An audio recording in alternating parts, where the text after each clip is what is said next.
Ah, que había, se puede poner. Vale. Bueno, estamos ya aquí. Eh,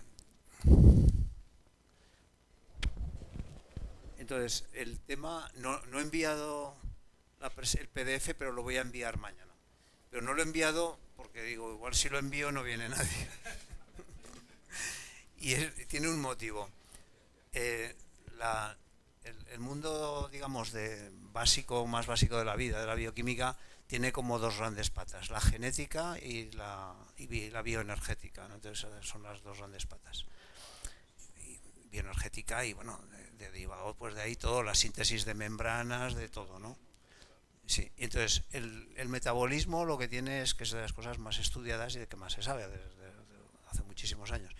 Entonces esto es como medio libro de bioquímica. Entonces digo, he puesto fórmulas, pero como a nivel anecdótico, para como pongo en las charlas de cosmología demostraciones matemáticas, pero para el que se quiera meter ahí. Pero si no, es mejor quedarse con el concepto sencillo y el esquema. El esquema que vamos a ver no es típico de los libros de bioquímica. Es típico de una evolución genética que he intentado rebuscar para entender lo que pasó. Entonces vamos a ver cómo se formaron los ciclos energéticos en el tiempo, se fueron formando, cómo evolucionaron en el entorno terrestre mediante la competición darwiniana y qué orgánulos celulares se pudieron formar. Entonces, vamos a ver los periodos de la historia, una tabla de moléculas básicas, pero las fórmulas simplemente anecdóticas para el que quiera verlas. Después, cuáles son los procesos que vamos a ir viendo, que estos procesos energéticos consiguieron que las células fueran gestoras de su energía. En el modelo de Shostak, que dijimos de abiogénesis, de cómo se pudo formar los primeros seres vivos pre-Luca, decíamos que los ciclos energéticos venían desde fuera, es decir, que el propio ciclo día-noche, que era corto de 5 o 6 horas, o los ciclos que se forman en las fumarolas negras, en las chimeneas hidrotermales negras, son ciclos que van de energía, pero van impulsados por una convección, o sea, es una energía que te viene de fuera impulsada. Pero claro, los seres vivos tenían que hacerse su ciclo interno. Y entonces esto es la explicación de cómo ellos hicieron su ciclo interior. Y se ha quedado. O sea, de hecho lo tenemos todos, lo mismo que lo tenían los seres primitivos, las células primitivas, en nuestras células siguen funcionando lo mismo. Y además esto tiene una cosa importante, y es que estos ciclos, una vez que estuvieron hechos, ya de hace pues 2000 millones de años, ya lo que se ha ido en la vida, los animales y las plantas han ido refinando los ciclos. Es decir, por ejemplo, las plantas han creado aromas y perfumes como defensa contra las bacterias y los hongos que les atacan. Por eso la mayor parte de los perfumes salen de plantas tropicales que están en climas muy cálidos y muy húmedos. Y esos son nuestros perfumes, son terpenos que son venenos para... Por eso cuando decimos huele bien. ¿Por qué asociamos el olor a perfume con algo bueno? Porque de forma inconsciente sabemos que ahí no hay bacterias.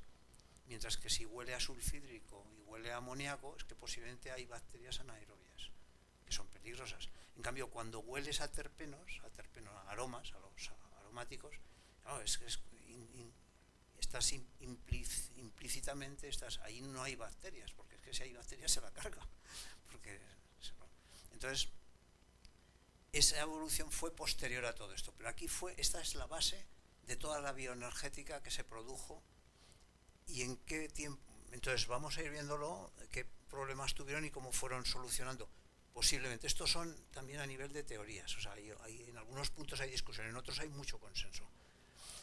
Pero bueno, vamos pasando.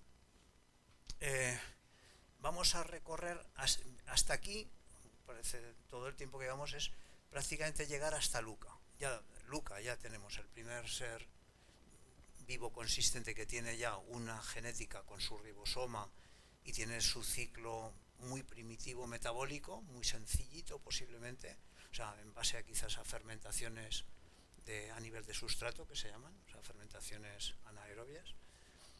Y a partir de aquí vamos a hacer el recorrido desde Luca, en todo el arcaico, hasta el menos 2.500 millones de años. Todo el recorrido que es donde se formó todo esto. O sea, hubo un desarrollo de la glucólisis anaerobia, de las sulfobacterias, o sea, que eran bacterias que respiraban sulfatos y emitían mercaptanos y emitían ácido sulfídrico, que son las que están todavía en los pozos negros. Cómo se desarrollaron las ferredoxinas y las cadenas de transporte, que esto es básico para entender toda la bioquímica energética que hay, las cadenas de transporte, y las ferredoxinas fueron muy útiles para atrapar el nitrógeno del aire. Porque claro, el nitrógeno que había en estado inorgánico o oxidado o reducido, que era como lo podían asimilar las bacterias, pudo acabarse. Llegó un momento que se acabó. Entonces, claro, porque ¿de dónde venía el nitrógeno oxidado o reducido? Pues normalmente de la atmósfera, de los rayos, un rayo hace que se junte el oxígeno con el nitrógeno y forma óxidos de nitrógeno, que los tira la lluvia a tierra y de ahí lo pueden coger las bacterias en forma de nitritos o nitratos. Pero claro, eso se acaba. Entonces, si la población bacteriana crece mucho, se le acaba y necesita nitrógeno, que es posiblemente uno de los elementos escasos junto con el fósforo. Entonces, vamos a ir viendo las ferredoxinas sirvieron para eso. Después se produjo una fotosíntesis, primero anaerobia. Quizás aquí, esto no se sabe muy bien eso, aquí ya se pudieron formar los primeros nucleolos, porque las bacterias no tienen nucleolos, pero las arqueas sí tienen nucleolos, porque el mecanismo ribosómico de las arqueas se parece más a los ribosomas nuestros, eucariotas, que a los primitivos bacterianos. Y las arqueas ya tienen nucleolos para formar los ribosomas, las piezas de los ribosomas. Entonces aquí se pudieron formar ya los nucleolos, porque las arqueas son muy antiguas. Se creía que eran más antiguas que las bacterias y realmente no, son posteriores a las bacterias, pero aparecieron muy al principio también. Y después de esta fotosíntesis anaerobia, como veremos, ya atrapaba CO2. O sea, ya construía glucosa con CO2 y ya redujo el CO2 de la atmósfera, que era muy alto, lo consiguió reducir y enfriar la Tierra. Y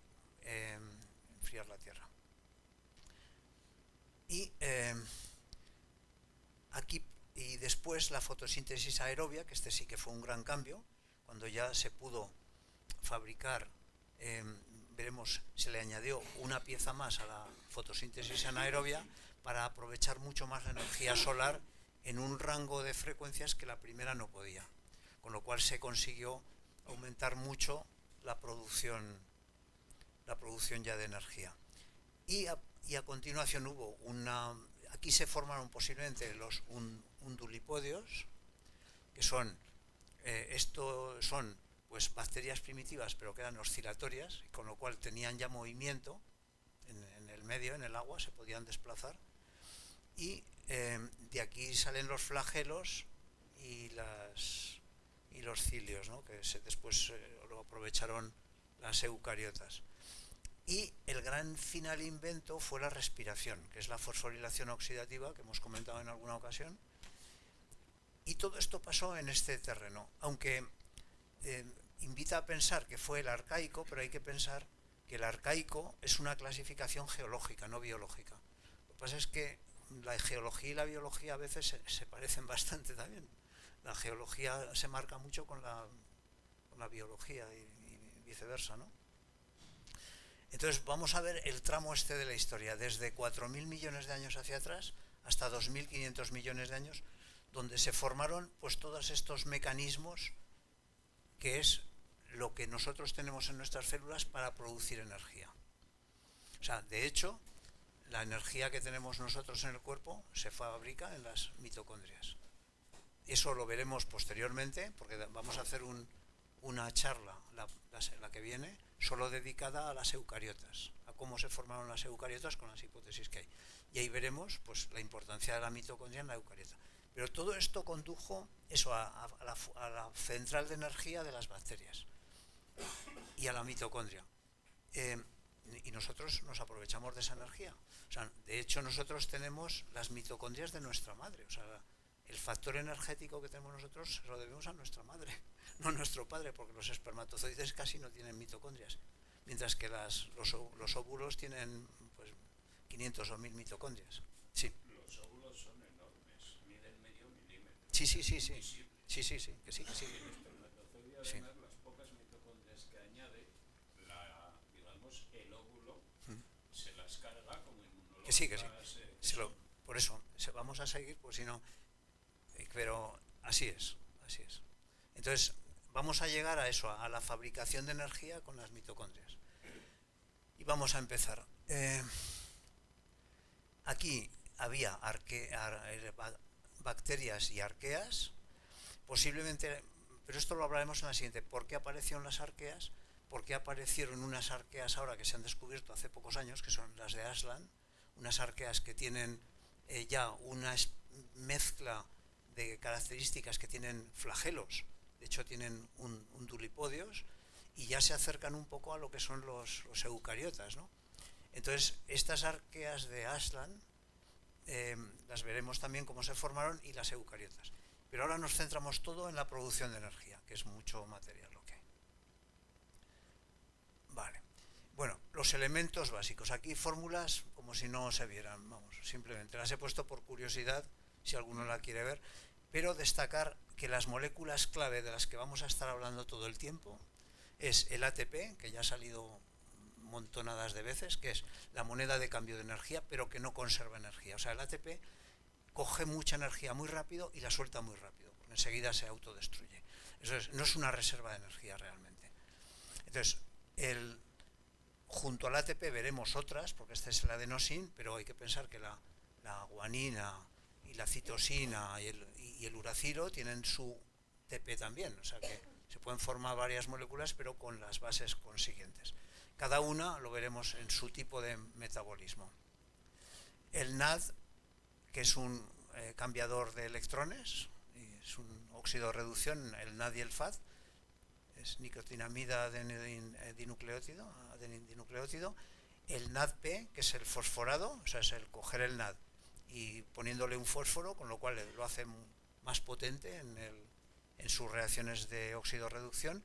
Y el FAD, que es la flavina. La flavina es primo hermano de la vitamina B2. O sea, aquí van a salir casi todas las vitaminas. O sea, las vitaminas que tomamos corrientemente, muchas de ellas están aquí. Y lo que digo, aquí tenemos la nicotinamida, que es la vitamina B3, que forma parte pues del NAD. La flavina, que es análogo a la vitamina B2, que es prima hermana del FAD. El retinol, que es la vitamina A, en su fase activa, ¿no? En su forma activa, porque en su forma no activa es el betacaroteno, pero en su forma más activa es la vitamina A, el retinol, que se empleará en sus dos conformaciones para capturar energía solar y que los ojos nos den la señal de que estamos capturando fotones. El ojo consigue capturar hasta un fotón. O sea, tenemos unos sistemas. Antes se creía que el ojo humano no, y se creía que era el ojo de la rana, pero ahora se ha visto que el ojo humano detecta un fotón en los estudios que hay de Rafael Yuste en Estados Unidos, que es un gran neurólogo español. Y aquí tenemos también otras moléculas muy importantes que van a salir, que es la porfirina, que son este anillo que es la base de todo lo que es la hemoglobina, la mioglobina y las clorofilas. O sea, es el mismo anillo, porque la clave de todo está en el anillo pirrólico, este tetrapirrólico que se forma aquí. Bueno, pues estas moléculas son las que van a ir saliendo.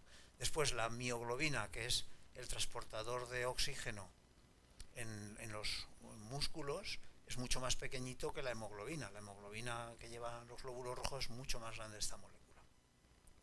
Y tiene más trozos de grupo hemo. Más grupos hemo, ¿no? Bueno, pero aquí solamente quedaros con estos nombres, que ¿Para qué sirve el ATP? Para transportar energía. ¿Para qué sirve el NAD y el FAD? Para intercambiar electrones. ¿Y para qué sirve el NADP y el NADPH? Pues para intercambiar electrones también, y el FAD y el FADH para lo mismo.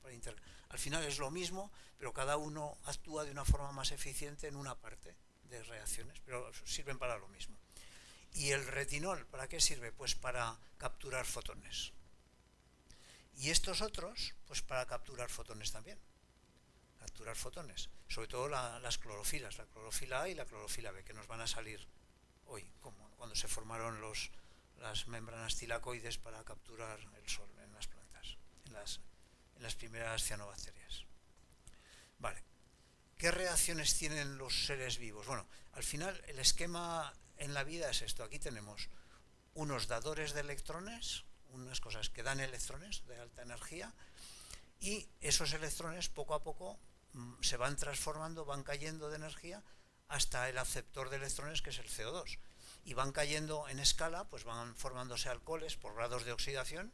El primer grado de oxidación son los alcoholes, el segundo son los aldehídos y las cetonas, y el tercero son los ácidos. Y en esta cascada es donde se produce la energía de la vida. Aquí es de esa caída del electrón es donde se genera la energía de la vida.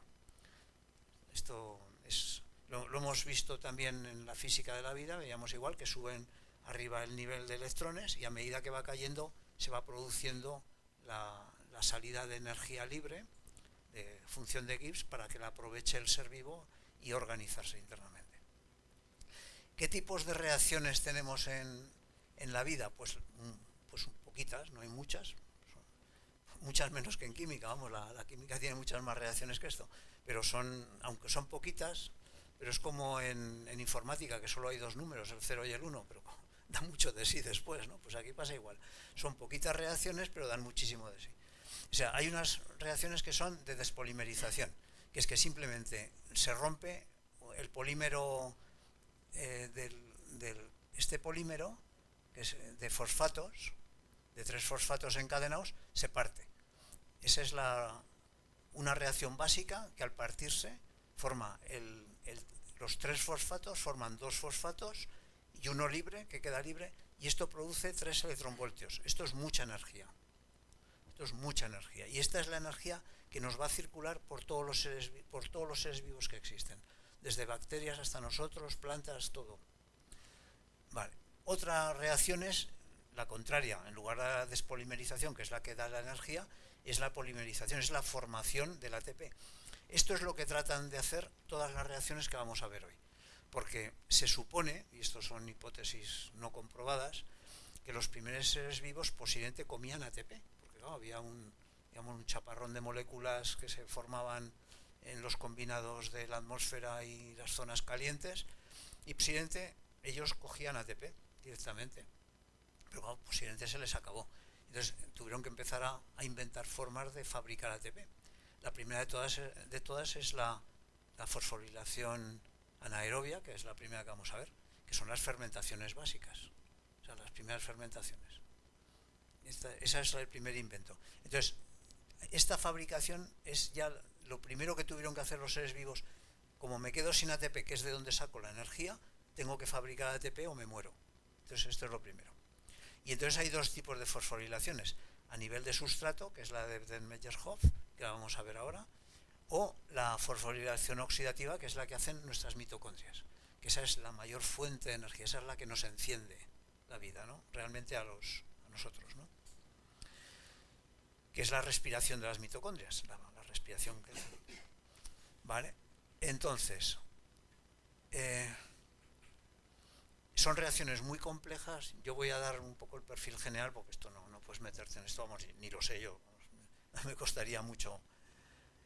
Y después la polimerización de aminoácidos. Los aminoácidos, lo mismo que el fosfato, se polimeriza, hace tres eslabones de fosfato para obtener la moneda de cambio y poder intercambiar energía, pasando de 3 a 2 eslabones. Lo mismo los aminoácidos se polimerizan formando proteínas. Si llegan 50 aminoácidos y forman un péptido, se supone que un péptido más o menos son una cadena de unas 50 aminoácidos. Y a partir de 1000 aminoácidos hasta 50.000 aminoácidos son las proteínas. puede haber más de 50.000, pero lo normal es que no haya. O sea, las proteínas más grandotas tienen 50.000, que son globulares, además, no pueden ser en cadena porque se partirían. No tendrían mecánicamente, como se estudia en biofísica, en mecánica de proteínas se rompen. Entonces se hacen globulares, se pliegan y entonces son más resistentes. Y después tenemos las reacciones, o sea, tenemos reacciones de polimerización básicamente de fosfatos y de aminoácidos. Y después tenemos las reacciones de oxidación y reducción. Esto es lo mismo que las pilas que se estudian en el bachiller, que tienes zinc aquí, esto es de bachiller, y cobre. Entonces la primera pila es esta, una pila de las que funcionan las pilas normales. Hay un puente iónico en medio y entonces como el zinc tiene tendencia frente al cobre a estar oxidado, o sea, tiene más poder oxidante el zinc que el cobre. Entonces el cobre atrapa los electrones, mientras que el zinc tiene menos fuerza de atrapamiento de electrones. Como tiene esa diferencia, pues entonces se forma aquí una cadena de electrones y esta es la primera cadena de electrones, así que se estudia en el bachiller, que va a ser lo que vamos a tener en las células para transportar electrones de un sitio a otro. Pero como no hay cables, porque nosotros no tenemos cables, como la electrónica, pues tiene que ser a base de moléculas, porque somos al final máquinas moleculares. Bueno, y estas reacción de oxidación es que tú te oxidas cuando desprendes electrones.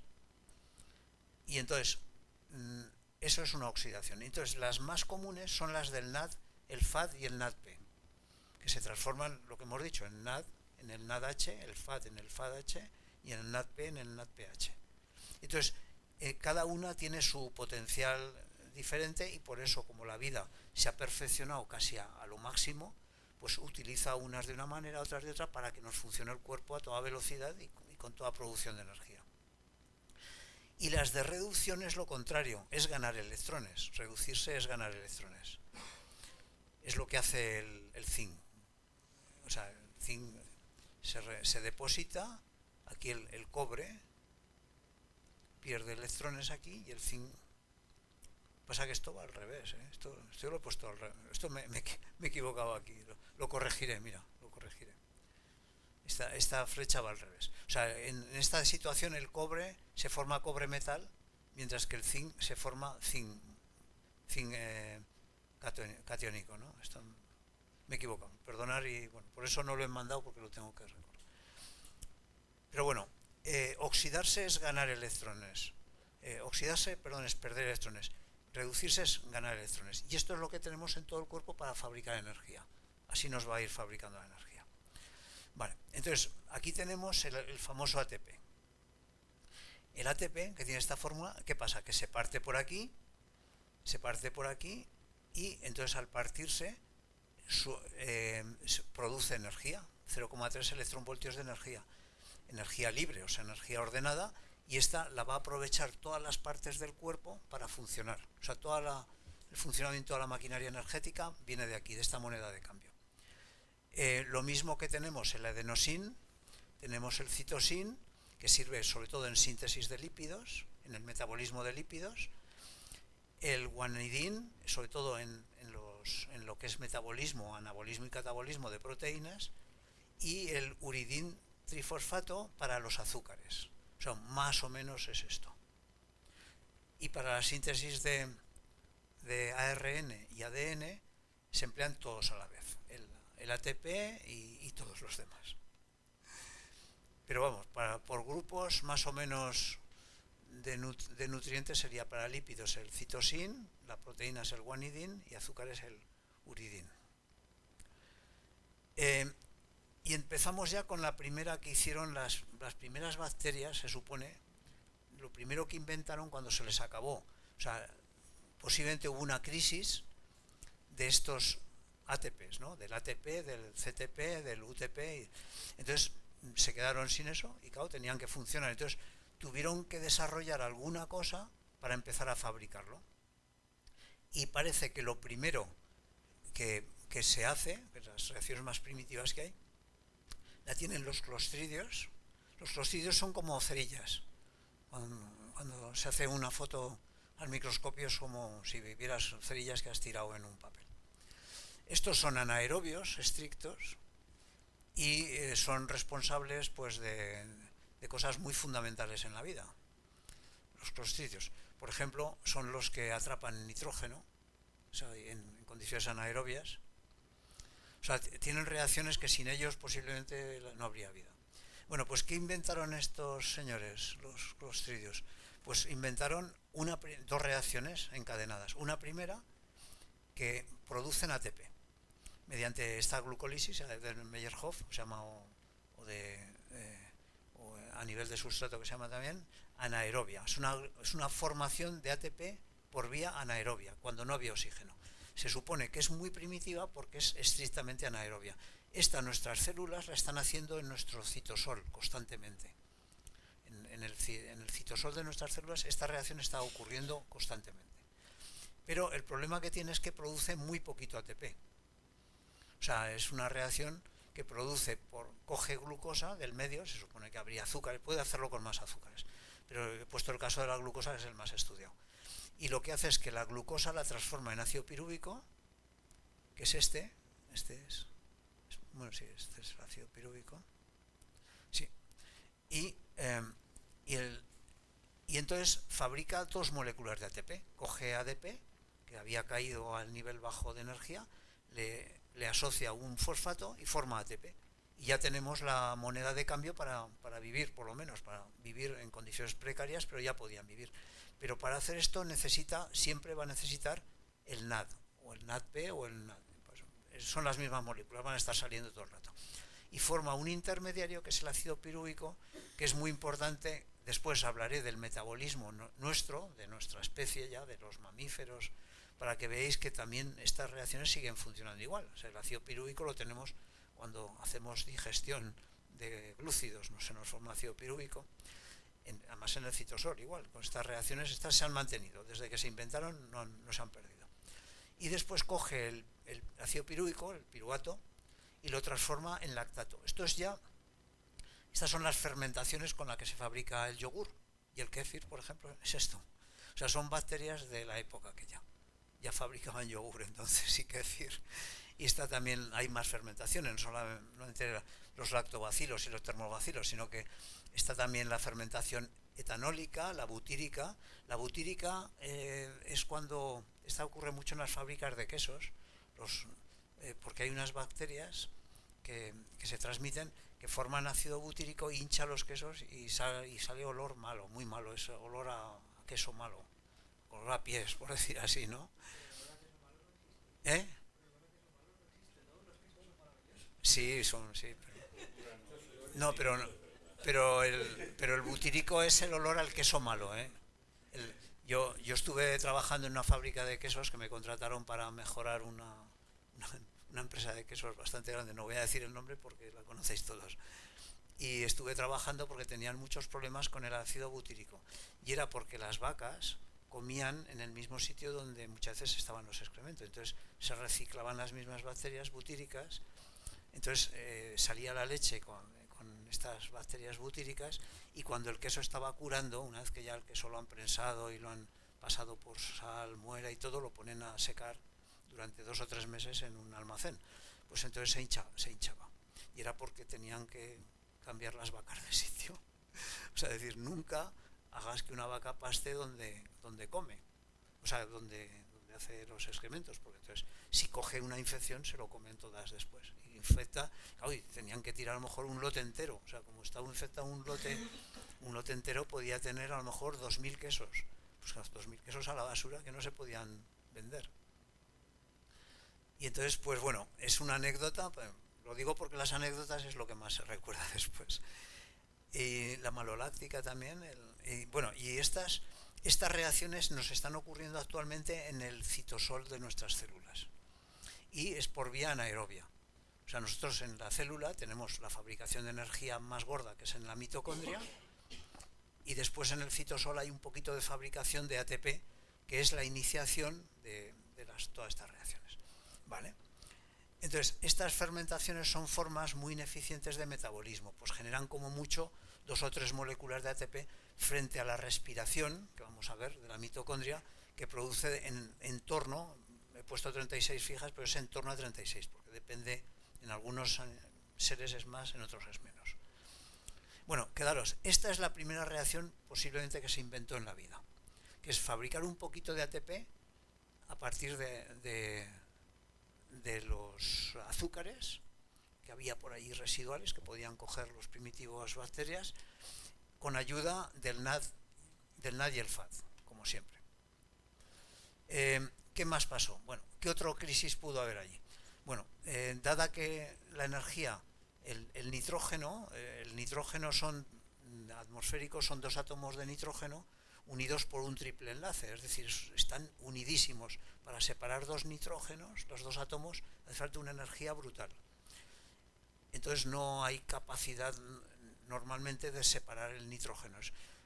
De hecho, en la vida, las teorías de Malthus decían que el ser humano estaba condenado a la perdición porque crecíamos a un nivel exponencial, pero los alimentos crecían a un nivel geométrico, ¿no? No, crecíamos a nivel geométrico, pero a nivel aritmético crecían los alimentos, con lo cual llegaría un día de una crisis de hambre. Esto se acabó cuando Born y Haber hicieron el ciclo de Born-Haber, que es el fabricar amoníaco con catalizadores metálicos de níquel y platino a temperaturas muy altas, se juntan y forman amoníaco. Entonces ya se acabó el hambre en el mundo. Ya has conseguido transformar el nitrógeno del aire en un compuesto reducido u oxidado, da igual, pero ya disponible para que lo podamos comer. Y con eso ya, si hay hambre es porque queremos que haya, pero técnicamente es muy sencillo que no haya hambre.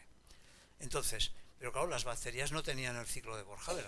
El ciclo de Born-Haber se hace a temperaturas de mil y pico grados y presiones de 200 atmósferas, o sea, es una barbaridad, eso las células no pueden hacer eso, solo se hacen en plantas químicas a lo bruto.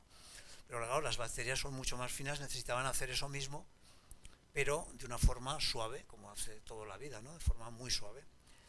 Entonces, ¿qué inventaron? Pues claro, hay que pensar que el nitrógeno está por todos lados, o sea, es como el fósforo, es que la vida vive de nitrógeno y de fósforo, o sea, eso es lo importantísimo. Ya dijimos que el fósforo posiblemente ha sido un limitante para que haya vida en el universo, en una charla, y el nitrógeno, pues quizás también, aunque hay mucho nitrógeno, pero no está disponible. Entonces, claro, todo esto tiene nitrógeno, el ATP, el ARN, el ADN, el NAD, el FAD, todos tienen nitrógeno un montón, y las proteínas. Entonces, posiblemente hubo una crisis de nitrógeno en algún momento.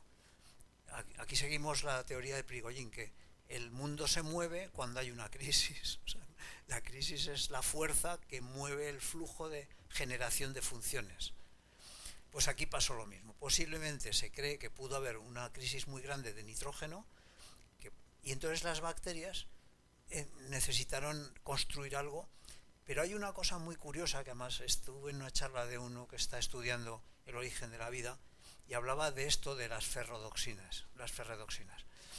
Entonces, las ferredoxinas son acoplamientos de azufre con hierro muy primitivos, son cristales de azufre con hierro, pero que tienen una habilidad muy grande para hacer reacciones. Hacen reacciones en medio acuoso muy importantes, y una de las reacciones que se ha visto apoyadas por el NAD, siempre nos va a salir el NAD por todos lados, es que la ferredoxina se puede reducir, esta está en forma oxidada y esta está en forma reducida, y ese ciclo de la ferredoxina apoyado por el NAD nos da lugar a que, y también apoyado por el ATP, pero fijaros, para fabricar una molécula de amoníaco necesitamos 25 moléculas de ATP. O sea, es una barbaridad.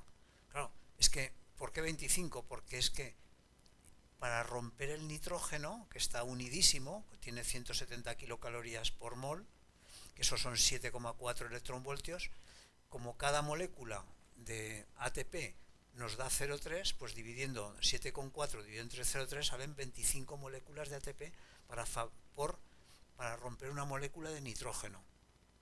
Entonces, ¿qué ocurre? Pues que el desgaste de ATP es brutal, o sea, pero ya hemos conseguido tener nitrógeno de forma disponible para que entre en el ciclo de la vida, pero nos hemos quedado sin ATP, o sea, nos hemos gastado el ATP, pero ya tenemos por lo menos nitrógeno para seguir viviendo.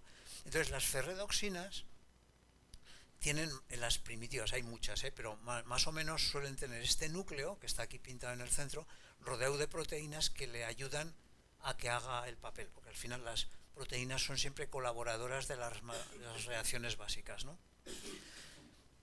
Inicialmente la fijación de nitrógeno parece que la hicieron los clostridios, estas cerillitas que hemos visto antes aquí,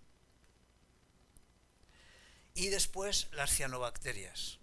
Las cianobacterias, que se llaman lo que llamaban hace 40 años las algas azules, que son a lo mejor los que tenéis más años que empezamos a estudiar, lo llamaban las algas azules en aquella época, que no son algas, son bacterias, son cianobacterias. Entonces, modernamente, actualmente lo que más fabrica, lo que más atrapa el nitrógeno son unas bacterias que son las Rhizobium, que son gran negativas, que lo atrapan en estado anaerobio. O sea, el atrapamiento de nitrógeno tiene que ser siempre en el mundo anaerobio. En el mundo oxidante no pueden. Estas bacterias viven debajo de tierra y acopladas por mutualismo simbiótico a las legumbres. Por eso las legumbres tienen tanto nitrógeno, son tan ricas en proteínas. Claro, los garbanzos tienen casi pues un 15, un 20% de proteínas, lo mismo que un filete de carne. O sea, que por eso, porque le ayudan los Rhizobium que tienen viviendo en simbiosis mutualista en sus raíces. Y esta es la clave de atrapar nitrógeno. Esta es la segunda gran reacción que apareció posiblemente al principio de la vida, porque se quedaban sin nitrógeno y disponían del ATP que fabricaba la fermentación láctica y las fermentaciones primitivas, ¿no? Bueno, pues ya consiguieron atrapar el nitrógeno. Vamos a ver qué más pasó. Esta formación de nitrógeno tuvo como consecuencia pues que se formaban aquí unas cadenas que transportaban electrones por la ferredosina, y este fue el primer invento de las cadenas de transporte. Ya hemos dicho que las cadenas de transporte es importantísimo porque las reacciones en la vida para formar energía van a ser todas de oxidación y reducción, quiere decir que tienen que transportar electrones de un sitio a otro para que las reacciones ocurran, pero claro, no hay cables, entonces tiene que ser que el transporte sea por vía de moléculas, y entonces y eso son las cadenas de transporte de electrones. Entonces, uno de los mecanismos más primitivos que se vio para obtener ATP y el movimiento se basa siempre en reacciones de oxidorreducción, ¿vale? Que son moléculas que se acoplan con potenciales eléctricos diferentes. O sea, tú las acoplas. Bueno, esto olvidaros, porque esto lo puse y después me he arrepentido, porque esto es complicar la cosa un poco. Bueno, estos son los desulfovibrios, ¿no? Son las primeras moléculas, que vamos a hablar ahora, que empezaban a respirar yeso.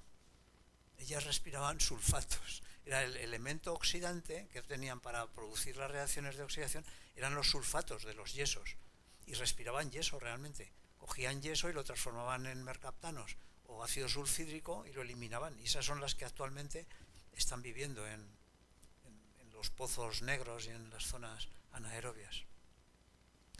Entonces, aquí, ¿qué ocurre? Hay que acoplar la caída de los electrones, que están en un nivel alto de energía, hasta que son descargados al final de la vida, o sea, al final del ciclo energético. Y este transporte se tiene que hacer con energía, nos hace falta ATP para transportarlo. Entonces, hay una serie de moléculas o entidades químicas que donan electrones. El hidrógeno tiende a dar un electrón y se queda como hidrógeno positivo, que es la base de los ácidos.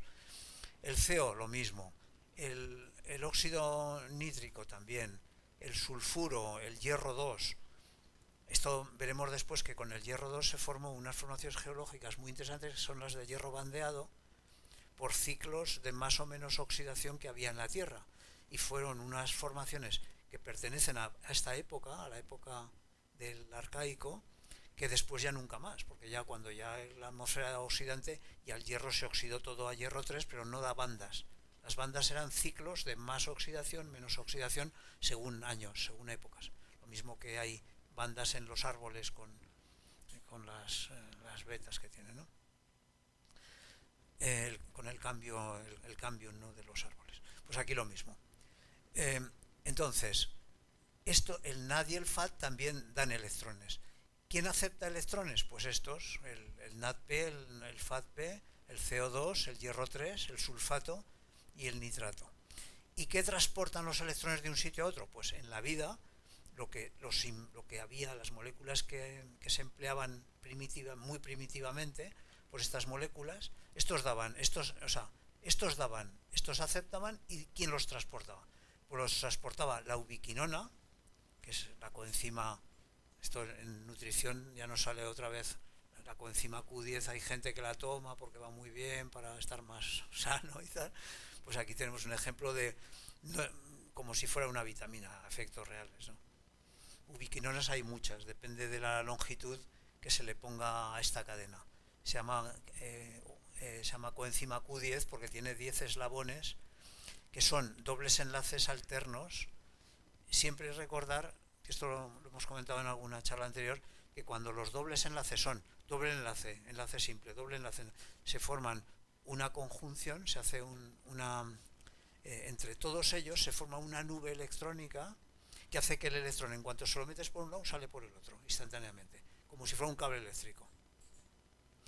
Entonces, tenemos otra molécula que es la ferredoxina también, que la hemos visto antes, los carotenos, este es el caroteno, que es como la vitamina A, que hemos visto el retinol antes, pero este es el precursor de la vitamina A, del retinol. Pero como veis, son todo dobles enlaces. Uno doble, otro simple. Entonces se hace una conjugación de enlaces, que esto no sé si lo hemos llegado a ver, pero la explicación se hace por mecánica cuántica, pero en el momento que tienes dobles enlaces, uno simple, otro doble, se hace como una nube de electrones que envuelve todo, y en cuanto le metes un electrón por un lado, sale por el otro. Es como un cable eléctrico a nivel molecular. Entonces, y los citocromos. Los citocromos, que se basan en la porfirina que nos ha salido antes, que son los 4 anillos pirrólicos estos condensados, que también, si os fijáis, son enlace doble, enlace simple. O sea, aquí lo que tenemos es como una especie de placa de electrones, ¿no? Como una especie de, como una chapa metálica, porque los electrones van por todos lados, como si fuera un metal, ¿no? Pues es una nube metálica que rodea todo. Por lo tanto, en el momento que le metes un electrón de un lado, se aplica para todo, se reparte por todo. Eso tiene mucha ventaja de cara a las reacciones estas de dar y ceder electrones, porque claro, tú le metes un electrón por cualquier lado a una porfirina, por ejemplo a la hemoglobina, ¡pam!, y rápidamente se lo pasa al hierro. Entonces consigue que el hierro se oxide o se reduzca para que transporte oxígeno en la sangre desde los pulmones hasta las células. Entonces la porfirina es la base de los citocromos, como hemos visto, y es la base también de la clorofila y de la hemoglobina y de la mioglobina, que no he puesto aquí. Y tienen color debido a la deslocalización de los electrones. Bueno, pues esto es el tercer gran invento que se hizo en la vida, que lo hicieron sobre todo los de sulfovibrios, creando estas cadenas de transporte electrónica que se van a utilizar después en todas las reacciones que vienen ahora. Esto ya se quedó en la vida para siempre. Entonces, estamos en la formación de sulfuros metálicos ya. O sea, ya tenemos los desulfovibrios que hemos visto antes, estas bacterias que vivían del sulfato, de producir malos olores, ¿no?, por decir así, y utilizaban sobre todo cadenas de transporte de electrones apoyadas por el ATP.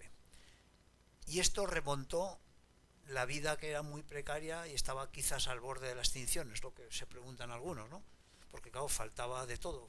Pero claro, las cadenas de transporte de electrones consiguieron que se aceleraran mucho los procesos de oxidación y reducción en la vida.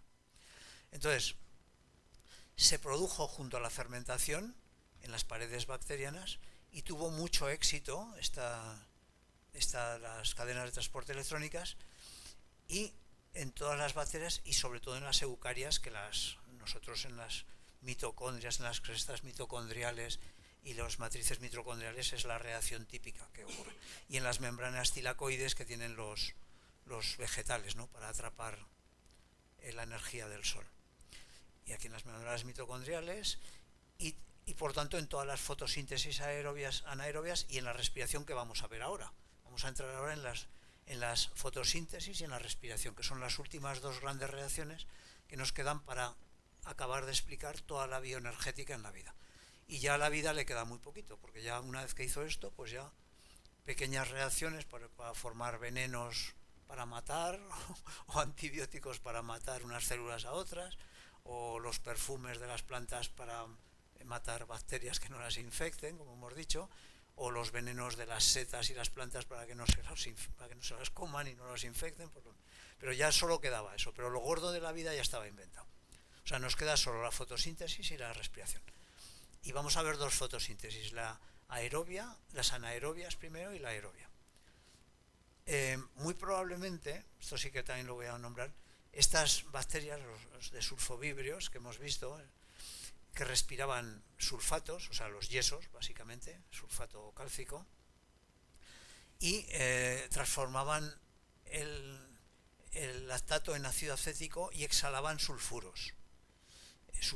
Entonces los sulfuros, cuando encontraban un metal, pues formaban rápidamente pues menas metálicas, pues son los minerales metálicos que encontramos ahora en nuestra naturaleza, como es la pirita, que es sulfuro de hierro, la blenda sulfuro de zinc, la galena sulfuro de plomo o el cinabrio sulfuro de mercurio, los más famosos, posiblemente se formaron en esa época porque primitivamente no tenía por qué haber tanto sulfuro como se encuentra ahora. Parece que los sulfuros proceden de un proceso de la vida, de la emisión tan grande que pudo haber en ese momento de sulfuros en ambientes anaerobios en presencia de metales. Entonces, aquí tenemos un ejemplo donde se ve que el ácido láctico se oxida a ácido acético a través de fabrica ATP en esta caída, y los electrones que forman pues se transportan precisamente para que el sulfato se transforme en sulfuro y dé lugar a los mercaptanos y sulfuros, que son el ácido sulfídrico, lo que huele a huevos podridos, decimos. Y esos sulfuros en presencia de metales precipitan y forman pues grandes menas. Por ejemplo, la pirita posiblemente se formó así, muy probablemente, aunque pueda haber sulfuros que se formaron por sulfuros procedentes de los volcanes también, porque los volcanes emiten sulfuros, pero una gran parte de los sulfuros que hay posiblemente vino de estas reacciones primitivas. Y entramos ya en lo que es la fotosíntesis anaerobia. La fotosíntesis siempre la relacionamos con las plantas, con que hay oxígeno. Bueno, pero primitivamente hubo una fotosíntesis que no tenía oxígeno y no fabricaba oxígeno, era anaerobia. ¿De dónde venía? Bueno, pues esto eran dos reacciones acopladas. Una de ellas utiliza la ferredoxina, justo lo que se acababa de inventar, y utilizaban los de sulfovibrios. Las ferredoxinas, ¿qué consiguen hacer? Pues bueno, cogen, aquí el Sol nos emite una radiación a unos 1,7 electronvoltios, corresponde, más o menos lo veremos ahora, pero corresponde a unos 700 nanómetros, o sea, el color rojo granate, la luz de color rojo granate, es de poca energía, ya casi rozando el infrarrojo, lo captaba. El centro de reacción era la clorofila, era una mezcla de clorofilas, las clorofilas, no he puesto aquí la fórmula, pero las distintas clorofilas son por según el grado de metilación que tiene el anillo, ¿no? Se va metilando y según el grado de metilación se obtienen distintas clorofilas, y los carotenos, que lo he puesto antes también. El caroteno, aquí. Y aquí tendríamos las clorofilas antes, pero bueno, ya. Entonces, ¿qué ocurre aquí? Que coge el Sol, coge hidruros metálicos, que puede ser ácido sulfídrico del medio, porque era un medio anaerobio, aquí no había oxígeno todavía, y lo coge y lo rompe en dos y saca por un lado el metal y por otro lado los electrones. Los electrones, como están en un medio excitado, los eleva, los sube a la ferredoxina subiéndoles el nivel energético. Entonces, en este nivel energético alto vuelven a caer los electrones fabricando ATP. Y pueden caer por otro canal a una cadena de transporte de electrones que se acopla con una reacción que es capaz de formar del CO2 de la atmósfera, formar glucosa. Pero con ayuda, por un lado, del NADP, la molécula que nos sale siempre, el NADP y el que se oxida, y gastando 18 moléculas de ATP. O sea, esto es costosísimo también. Se fabrica muy poquito, se fabrica un ATP, pero se gastan 18. O sea, esto es una reacción muy deficitaria en ATP, en energía. Con lo cual tenían que estar trabajando la glucólisis mucho para sacar energía, porque había que alimentar la maquinaria de la fotosíntesis para... ¿Qué utilidad tiene la glucosa? Bueno, pues la glucosa, la utilidad es que sí que guarda la energía, no es como el ATP. El ATP consigue la energía, pero se le escapa. O sea, enseguida la pierde, porque reacciona muy rápido. Pero cuando tú consigues transformar ATP en glucosa, mediante este mecanismo de síntesis, de fotosíntesis anaerobia, ya la glucosa ya no la pierdes, ya la conservas mucho porque es muy estable. Es una fuente de energía pero estable, mientras que el ATP es muy inestable. Entonces, mediante esto has conseguido transformar el exceso de ATP que podíamos tener en glucosa y ya tenemos un primer nivel de reserva de energía, azúcares. ¿Vale? Entonces, con esto, aquí parece que al final de esto pues pudo haber una cierta crisis de ATP y de hidrógeno, porque claro, consumía mucho ATP, y también de hidrógeno, porque esto lo sacaba de fuentes de hidrógeno o de sulfuros o de ácido sulfídrico. O sea, entonces parece ser que tanto el hidrógeno como los sulfuros pues pudieron agotarse en algunas zonas, y esta fotosíntesis pues se quedó limitada a las partes primitivas, pero todavía había un gran déficit aquí de energía. Estas bacterias, las rodobacterias, que son las que hacen esta síntesis actualmente, son las que forman también tilacoides, las membranas tilacoides, que son las que siempre cuando se habla en biología se asocia con los cloroplastos, con membranas verdes. Pues los primeros tilacoides no eran verdes, eran de colores marrones granates, porque formaban tilacoides. Las membranas tilacoides son membranas a las que está pegada la clorofila, estas clorofilas, ¿no? Las clorofilas estas bacterianas anaerobias. Entonces, estos ya inventaron los tilacoides, pero fabricaban, aquí hubo una crisis, tuvo que haber una crisis de ATP, porque ya teníamos todo en forma de azúcar, pero faltaba ATP, y el ATP se fabricaba muy difícilmente, ¿no? El gran invento vino con los dos siguientes. Bueno, aquí un esquema es lo mismo que esto, pero lo he querido esquematizar para que se vea en forma como un poquito más esquemática, así, como esquema, ¿no? Como esquema. Y aquí está por qué se relaciona la energía con la longitud de onda, la fórmula que la relaciona. El siguiente gran invento, ante la posible crisis de hidrógeno como fuente de electrones, porque ya posiblemente los hidruros o el hidrógeno gas se pudo acabarse, para tener una necesidad de reserva de azúcares, como hemos dicho, y ahí producir más ATP, más azúcares, pues fue el invento de acoplarle a este esquema de acoplamiento de una fase luminosa de fabricar electrones energéticos con transformar el CO2 en glucosa, se le acopló una nueva fuente, este trozo, se le acopló este trozo.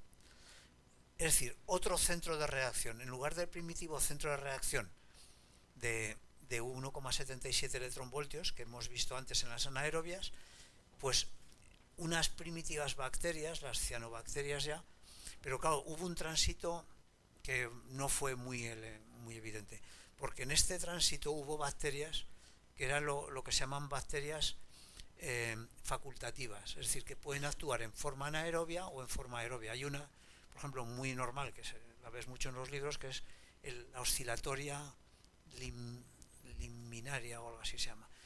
Es una planta, que le quitas el oxígeno y funciona mediante la fotosíntesis anaerobia. Le pones oxígeno y funciona mediante síntesis aerobia. Es facultativa. Parece que pudo haber muchas células de esta forma. y otras murieron, lógicamente, otras morirían oxidadas, y en esta crisis pues se fue desarrollando este centro de reacción que se acopló a todo lo anterior. Fijaros que todo esto es lo mismo que la anaerobia, mantiene una fase oscura Kelvin y una fase luminosa, pero con dos centros de reacción, uno primitivo, anaerobio, pero se le acopló este aerobio, pero este tenía la capacidad de coger más energía del Sol. Este la coge en lugar de 1,7 electronvoltios, la coge en 1,82. Este es de un color rojo anaranjado ya. O sea, son las longitudes de onda un poquito más energéticas. Tiene otra variante de clorofila y consigue capturar electrones, y al tener más energía consigue romper el agua. Entonces rompe el agua y saca hidrógeno por un lado, electrones por otro, que los eleva a un nivel de energía, pero emite oxígeno. Esta es la fotosíntesis de las plantas ahora, que emiten oxígeno, ¿no?, las plantas. Pero claro, ¿qué tenemos ahora? Pues tenemos muchísima más producción, captura de energía en color granate y en color rojo anaranjado. Por eso las plantas se ven verdes, porque si a la luz blanca le quitas el rojo y el naranja, te queda el verde y el azul, que es el color de las plantas, básicamente. Y entonces, mediante este mismo esquema, ¿qué ocurrió? Bueno, pues que se consigue, por un lado, pues como ahora la fuente ya no es el hidrógeno, que había muy poquito, o los hidruros, sino ya es el agua. Agua tenemos toda la que queremos. Es había en exceso agua por todos lados, ¿no? Y ya podemos, la necesidad de reserva de azúcares ya la tenemos también arreglada, porque podemos transformar el ATP en azúcares, y se producen mucho más ATP también, porque se produce ya más cantidad aquí de ATP, y podemos tener glucosa, y como tenemos glucosa, de la glucosa podemos sacar ATP por la fosforilación primitiva que había, la fosforilación anaerobia que hemos visto la primera de todas. O sea que ya empezamos a arreglar las cosas. Por otro lado, se genera oxígeno, que esto va a envenenar el ambiente, y esto forzará la evolución a la vida aerobia. Entonces se formarán, por un lado, los óxidos metálicos en la época del Arqueano. Se formaban primero el hierro bandeado. Hierro bandeado, si veis las rocas de hierro bandeado, se ven como láminas. Se ve una zona con hierro 2, otra con hierro 3. O sea, el hierro 2 es de color oscuro, el hierro 3 es de color, es como lo ligisto, es de color rojo granate, ¿no? Entonces se van formando. Y entonces eso parece ser que había épocas donde había más emisión de oxígeno, otras con menos emisión. O sea, que iba oscilante para que se formara el hierro bandeado. A partir de cierta época, de los 2.500 millones de años, ya todo el hierro era hierro 3. O sea, ya no oscilaba de oxidante a reductor, sino que ya fue todo oxidante, y se precipitó las grandes precipitaciones de mineral de hierro, los oligistos, en cantidades gigantescas. Sí, vale, estamos ya casi acabando. Vale, entonces se ocurrieron los grandes depósitos de hierro, de óxidos de hierro en el mundo, que muchísimos. Se generó oxígeno, la atmósfera empezó a ser ya oxidante.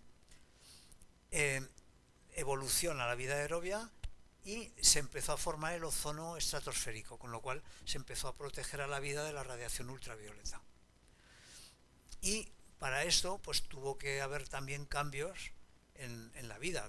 La vida se tuvo que proteger. Por ejemplo, el núcleo pues posiblemente evolucionó a un núcleo aislado dentro de la célula para no tener tanta exposición al oxígeno, porque ya había un medio mucho más oxidante en el medio de la vida. Entonces tuvo ya que recubrirse ya con una membrana donde estaba el núcleo para que no se dañara con radicales libres formados por el oxígeno. Y también, no lo he puesto aquí, pero también las propias células evolucionaron a formar antioxidantes. O sea, todos los antioxidantes que se habla ahora en la comida, yo que tomo antioxidantes, tal, como son las catalasas, el superóxido dismutasa, o sea, son proteínas que protegen a la célula. Quizá el elemento más importante fue la vitamina E. La vitamina E. Yo creo que esto lo he puesto aquí en algún momento. Bueno, pues ya tenemos la fotosíntesis aerobia, o sea, lo que hacen las plantas en sus membranas, en los plastos, los plástidos, ¿no? Con sus membranas tilacoides. Estas son las membranas tilacoides, estas chapitas.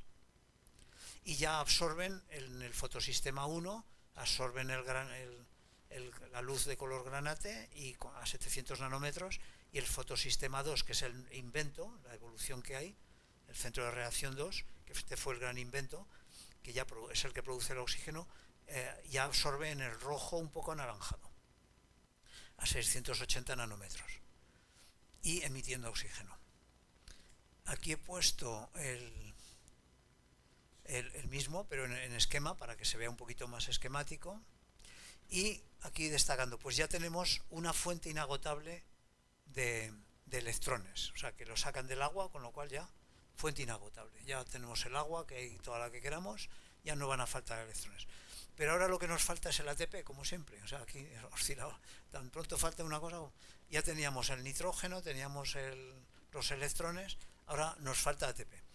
Y aquí es el gran invento, que es la mitocondria, que es el orgánulo, el segundo gran orgánulo importante en la célula, junto al ribosoma. El ribosoma, que lo hemos visto los días anteriores, es el que domina la reproducción de las proteínas, y la mitocondria es la que domina la central de energía. La mitocondria es la central de energía.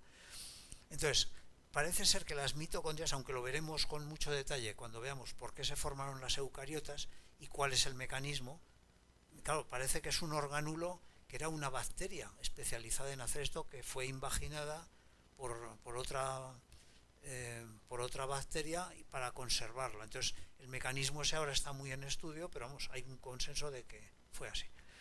Entonces, lógicamente ya salía oxígeno, hubo una crisis de gran oxidación, con lo cual tuvo que haber una mortalidad muy grande de bacterias anaerobias, se tuvieron que refugiar.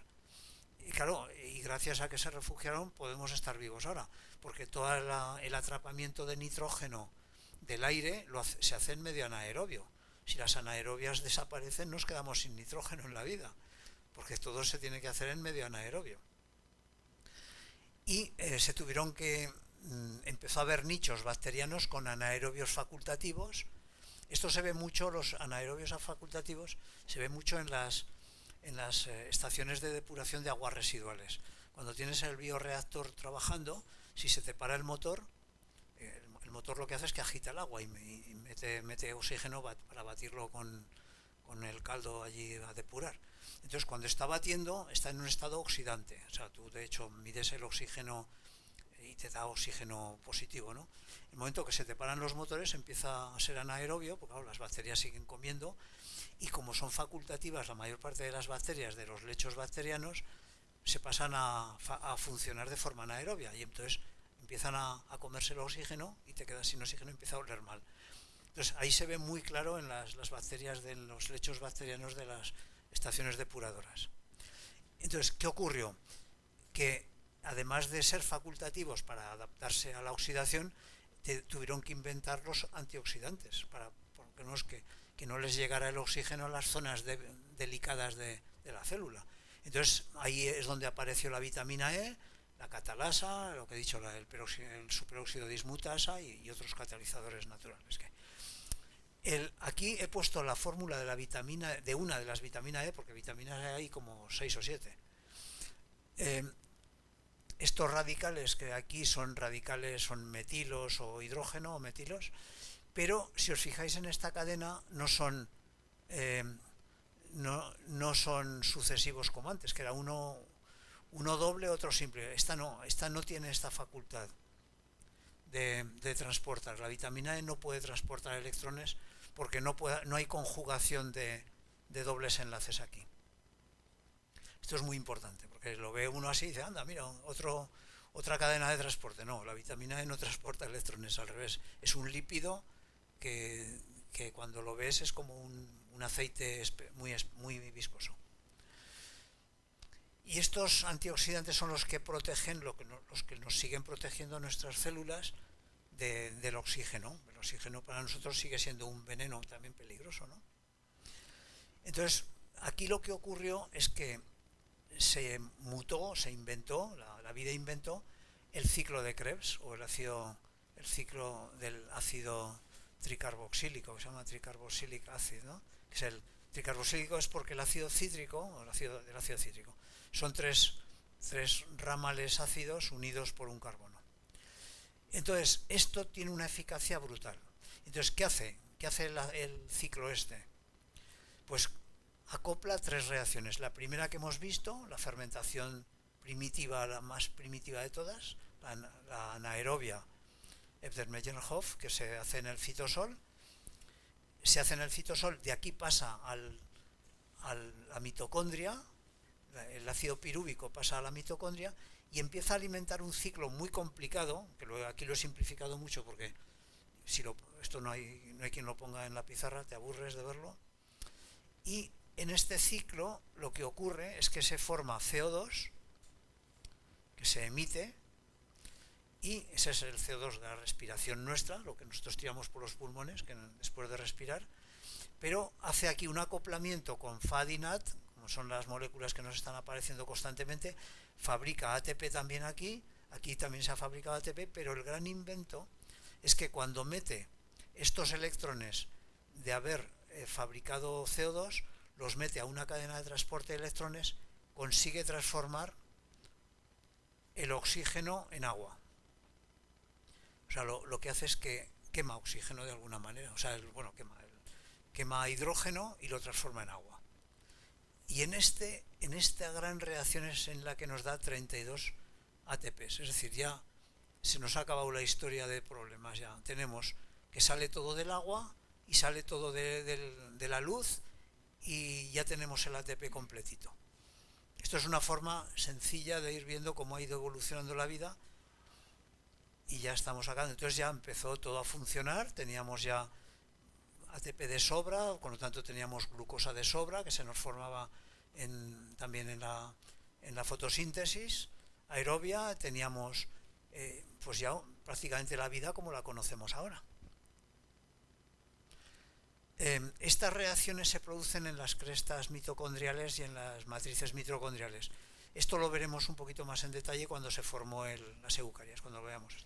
Y fue subiendo, el oxígeno al principio oxidó todo lo que había en los mares, sobre todo el hierro 2, había mucho hierro 2, se oxidó a hierro 3, precipitó en forma de hidróxidos de hierro, formaron los grandes lechos marinos de oligisto, que después han emergido y han formado por las grandes minas de óxidos de hierro, como vemos en Australia, por ejemplo, en una formación que sale siempre de color naranja en Australia, muy famosa, no me acuerdo el nombre que tiene.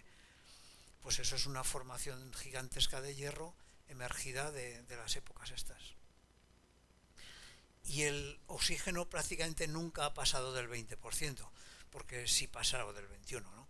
Si pasara de eso, habría combustión prácticamente de la materia orgánica. O sea, ya un mundo en el que haya un 23% de oxígeno, pues tendríamos incendios en muchísimos sitios, porque es muy activo el oxígeno. O sea, siempre el oxígeno se supone que desde esta época ya ha estado oscilando en torno entre el 20 y el 21%. Y aquí es donde se acaba toda la... Ya aquí tenemos... Sí. ¿Eh? En el carbonífero. Esto pasó, claro. Hubo un pico en el carbonífero, pero ahí fue, al final, hubo mucho incendio, pero porque se secaron, por mucha temperatura, se secaron lechos de turbas y empezaron a arder también. O sea, sí, había en el carbonífero, por supuesto que hubo una riqueza, cayó mucho el CO2 en la Tierra, cayó mucho, se enfrió también la Tierra y paró un poco la explosión cámbrica, o sea, el carbonífero, sí. Entonces, cuando lo que ocurrió allí es que empezó a subir la temperatura también, porque también hubo ahí un cambio, no sé si fue por meteorito, bueno, lo expliqué en la vez anterior, eso como es. Sí, en esa de historia de la vida aparece ahí, sí, ese pico ahí, al final. y entonces se secaron los lechos de turba y empezaron a arder. También hubo emisiones de metano, o sea, se juntó todo. Entonces hubo un pico ahí muy grande de temperatura que llegó a la temperatura hasta 35 grados, la temperatura media en la Tierra. Ahora estamos asustados porque estamos en 16, pues 35 grados. Bueno, por supuesto, a partir de 19 grados de media ya no hay hielo en los polos. Ya ha habido, la mayor parte de la Tierra ha estado en épocas que no ha habido hielo ni en la Antártida ni en... Si el hierro de Groenlandia se funde, el mar más o menos se calcula que subirá unos 6 metros de media. Pero si se funde la Antártida son 60 metros. O sea que adiós Florida, por ejemplo, adiós Gran... Sí, Florida desaparece, eso está clarísimo. Y Bangladesh desaparece, o sea, el Pakistán oriental desaparece. Y muchas cosas. Bueno, España salimos bastante bien, ¿eh? Europa lo tiene mucho peor. Europa lo tiene mucho peor que nosotros. Los Países Bajos, Francia, Inglaterra, bueno, eso desaparece rapidísimo. Bueno, aquí lo mismo, el esquema este. Aquí quería simplemente hablar, pero esto es casi un pegote, de lo que son las enzimas, con lo cual lo dejo simplemente tener un poquito claro cuando se hable de enzimas, porque como todo esto son procesos enzimáticos, pues llegar a entenderlos, ¿no? Lo que es un grupo prostético, pero bueno, lo pongo aquí como os lo voy a pasar ya, voy a corregir ese error que había y os lo paso esta noche. Y aquí sí que esta es la última ya. Bueno, no, penúltima, vale. Comento. La vida en la Tierra ha sido a grandísima escala, o sea, puede que haya vida en algún planeta, pero lo que ha sido la historia de la Tierra es una historia de gran éxito. Hasta tal punto que actualmente se calcula que tenemos 10 elevado a 15 kilos de carbono en la biosfera actualmente. Esto, siguiendo con estimaciones, lo he sacado de estudios que se han hecho, se calcula que toda la vida, el carbono que se ha acoplado a la biosfera a lo largo de toda la historia de la Tierra es 10 elevado a 23 kilos de carbono. Esto es la 50ª parte de la masa de la Tierra, o sea, la masa de la Luna. Eso es todo el carbono orgánico que se ha ido creando en la Tierra. Eso es una barbaridad, vamos. Es una historia de éxito. Y esto solamente se puede explicar gracias a la fotosíntesis y a la respiración. O sea, esto por métodos anaerobios no salen ni de loco. O sea, el éxito ha sido que había agua y que había luz. Y ha sido la gran explosión de la vida. Después, simplemente decir que todo, bueno, esto es un poco redundante, ¿no? Que todo proceso bioenergético útil se mantiene como hemos visto, o sea, se iban acoplando los procesos anteriores con los posteriores y se iban apilando para conseguir lo que se ha conseguido. O sea, en la respiración tenemos el apilamiento de una glucólisis anaerobia con el ciclo de Krebs que se crea, con las cadenas de transporte que se habían inventado. O sea, se van acoplando, los buenos inventos perduran y se quedan, y son los que tenemos ahora nosotros en nuestras células. O sea, nosotros la glucólisis anaerobia, que eran las primeras bacterias, la estamos haciendo en nuestras células. El citosol de nuestras células lo está haciendo ahora. Bueno, y lo mismo todo. Entonces, bueno, nada, esto es... Y que, bueno, lo que he dicho antes, repetirlo, que hasta aquí prácticamente se ha hecho casi todo ya. O sea, lo único que quedan, pues esos sistemas de defensa y que algunos organismos han ido creando, como venenos, perfumes, drogas, y también eso, y sistemas de asociación de unas células con otras, percepción y gestión de señales. Eso es lo que hemos conseguido. Pero la gestión de la energía básica ya estaba todo hecho con esto. Y entonces, bueno, pues ya está. Y aquí he puesto, para relacionarlo un poquito, sobre todo los que venís del mundo de la medicina, yo creo que os resultará curioso. Esto es lo de ahora, esto es lo moderno. ¿Qué hacemos? Bueno, comemos proteínas, comemos glúcidos y comemos lípidos. O sea, un bocadillo de jamón, ¿no? Pues tenemos las proteínas, el magro, el pan y la grasa. Digerimos, lo metemos al sistema digestivo, de aquí nos salen unos aminoácidos sin producir energía. Hasta aquí en esta fase no se produce, ni se pierde ni se gana energía. Producimos glucosa y producimos glicerol y ácidos grasos. Estos, a su vez, en una segunda fase, que es a nivel celular ya, se nos forma en el citosol, como hemos dicho, pues con la glucólisis anaerobia se nos forma el piruvato y el acetilcoenzima A. La acetilcoenzima es una molécula, no la he puesto aquí, pero es muy parecida también al ATP, se parece mucho. Y esto se hace a nivel ya celular. Aquí ya se gana un poquito de energía, aquí ya los alimentos ya nos empiezan a aportar energía en forma de ATP.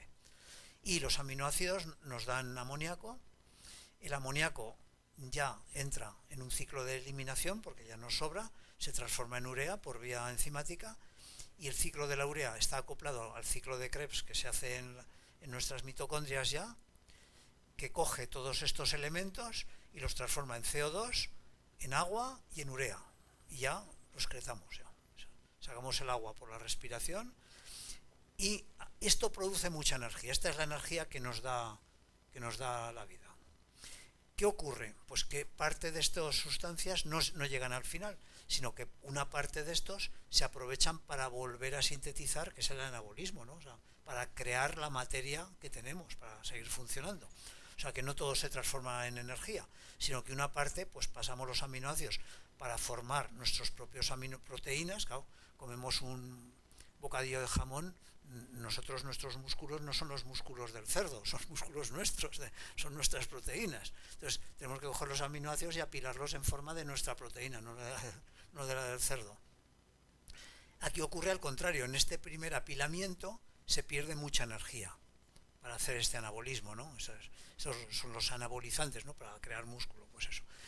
Entonces, los aminoácidos, por un lado, forman bases nitrogenadas para formar el ADN y el ARN que vamos a emplear en la vida, ¿no? Y formar también las proteínas. Esta fase gasta mucha energía, o sea, la mayor parte de la energía que se produce en la tercera etapa aquí es la que se emplea aquí para la síntesis, para el anabolismo final, de formar ya el glucógeno y la lactosa, el ADN y el ARN, las proteínas y los lípidos. Y por aquí son fases que son a nivel molecular de las células, ya de dentro de las células. Son el juego ya de como la glucosa, pues parte de la glucosa nos va a formar la ribosa para dar el ADN y ARN. Los metabolitos de los aminoácidos van a dar el acetilcoenzima A, que con los ácidos grasos de ida y vuelta nos van, junto con el glicerol, nos van a formarlo. Esta síntesis es bastante complicadilla, pero lo he intentado aquí poner de una forma esquemática muy sencilla, pero vamos, esa tiene bastante, es un esfuerzo energético bastante grande con muchas enzimas por el medio. Y se acabó. No sé si queréis comentar. No sé si ha sido muy pesado pero es que es muy complicado. Es muy complicado el tema, ¿eh? Hombre, yo lo que trataba es de ver que se iba acoplando con la historia de la Tierra también, de cómo iba. Pues nada, muchas gracias a vosotros. Sí, bueno, si queréis alguna pregunta, sí.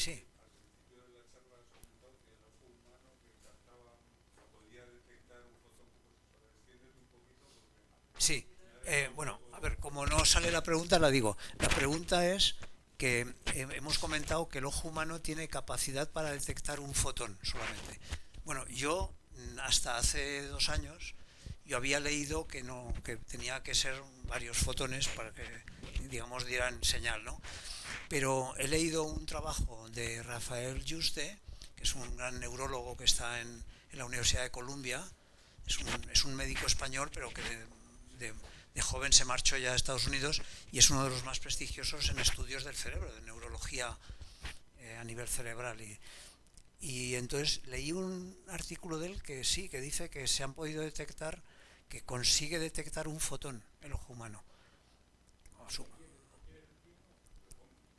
Hombre, un fotón supongo que sea de 500 nanómetros, o sea, del verde, del color verde, que es el que mejor detecta el ojo, claro. Pero bueno, que para mí fue una sorpresa oír esto, ¿eh? Y yo había oído de que había animales que sí, que tienen esa capacidad. Yo había leído de las ranas, concretamente, que tienen una capacidad. Pero del ojo humano no sabía, pero lo leí y por eso lo he comentado. Sí, otra pregunta. Sí. No, pero ponte esto, que si no, no se ve. Es que si no es como perder el tiempo. Bueno, el ojo necesita estar entrenado y necesita tener bien recargadas todas las moléculas que reciben la luz. Y se recargan en oscuridad de una manera rapidísima, por eso periódicamente parpadeamos. Si no, cuando recibimos una luz muy grande nos deslumbramos por menos de nada. Y desde luego el ojo humano no es una maravilla en cuanto a detección de diversas longitudes de onda. Pero realmente es capaz de detectar, si está prácticamente en oscuridad, posiblemente, como dice Juste, fotones únicos. Y lo mismo os digo que los animales, según su vida, tienen capacidad de ver colores que nosotros no vemos. Los animales nocturnos suelen ver perfectamente infrarrojo y hay insectos que ven perfectamente el ultravioleta, y lo que para nosotros es una flor blanca, para ellos tiene rayas clarísimas. O sea, no. A mí también. Sí. No, pero...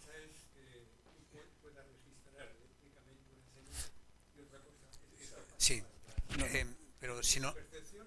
Sí. Sí, pero coge esto. Es todo el sistema de visión. No, que es importante que se grabe. Oye, dale. Sí. Es que es importante lo que dices. Posiblemente la fotocélula es capaz de detectarlo. Lo que pasa, digamos, porque las moléculas tienen una respuesta en cuanto les llega el mínimo fotón. Otra cosa es que, digamos, la retina tiene 10 capas, de ellas 3, digamos, de enlaces de unas células nerviosas con otras. Sí, pero el comentario tuyo... Y luego va hasta el final. Sí, o sea, por eso el comentario tuyo es muy importante, sí. Que posiblemente se pueda registrar en un equipo, pero no pase a fase consciente. Sí. No. Eso es es lo que yo decía, porque que la fotocélula lo recoge. De hecho, necesitas una estimulación muchas veces más alta para que pase al consciente. O sea, para que digas, me he dado cuenta, o sea, estás en un nivel subconsciente, que sí, que a lo mejor el inconsciente lo ha visto, pero tú no eres consciente de que lo has visto. Eso, no. Estoy de acuerdo, que puede ser eso. No es lo... Sí. Molecular. Que te dé respuesta al consciente de que lo has visto. Distinto. Así es. O sea, la señal molecular probablemente la fotocélula la recoge. Otra cosa es que la transmita. Y lo que se ha visto es correcto, que eso. el ojo es capaz a veces de detectar radiación ionizante, porque cuando llega, digamos, al ojo, con los ojos cerrados y todo, y en oscuridad total, llega radiación ionizante y de algún modo notas que ha llegado luz. Hombre, la reacción esa de la rodopsina, que es la vitamina A acoplada a la proteína, esa sí que se produce. Lo que pasa es que a lo mejor no somos conscientes de haberla visto, posiblemente. Yo sé que en experimentos que se han hecho, me acuerdo que en biofísica se estudiaban estas cosas, necesitabas como 2 o 3 fotones para ser consciente de que los veías. Pero a mí fue una sorpresa, pues eso lo he comentado. Pero bueno, la verdad es que la capacidad eso, cuando toquemos el tema del sistema nervioso, que dedicaremos un año entero, van a ser cosas de esas. Ahí tú tienes mucho que pintar. Ahí sí. Sí.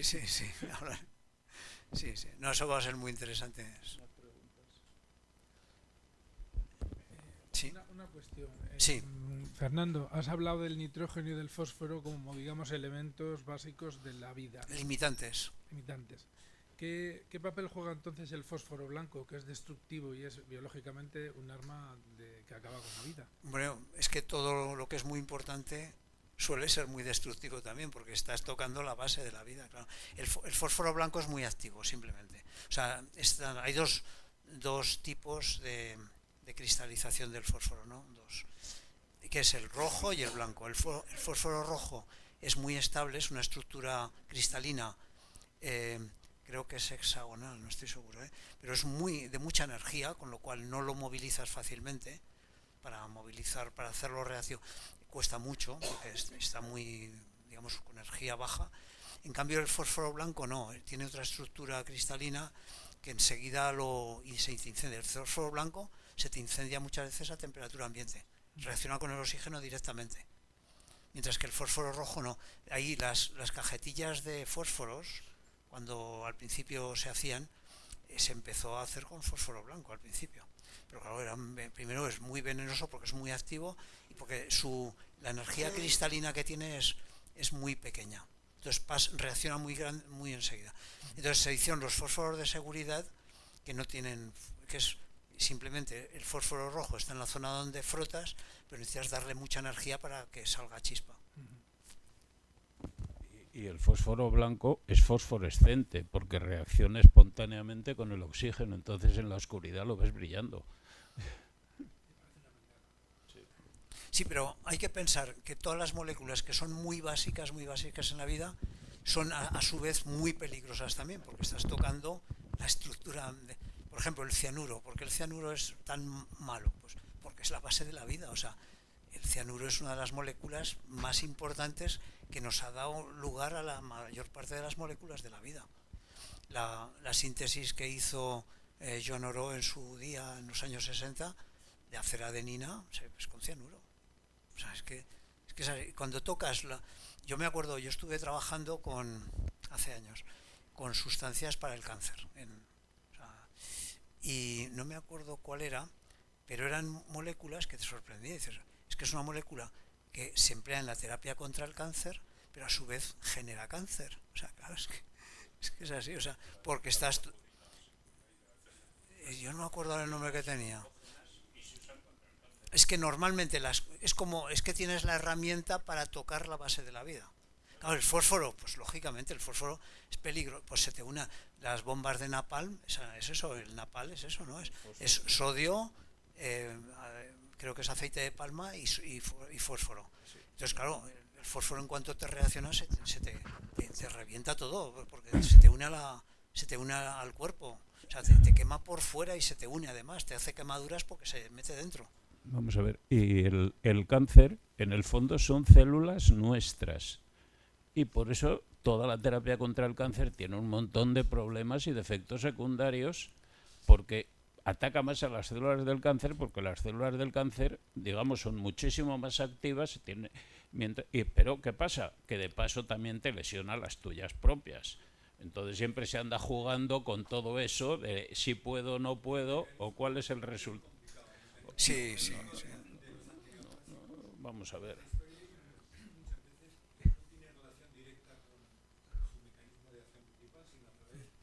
Sí, de alter.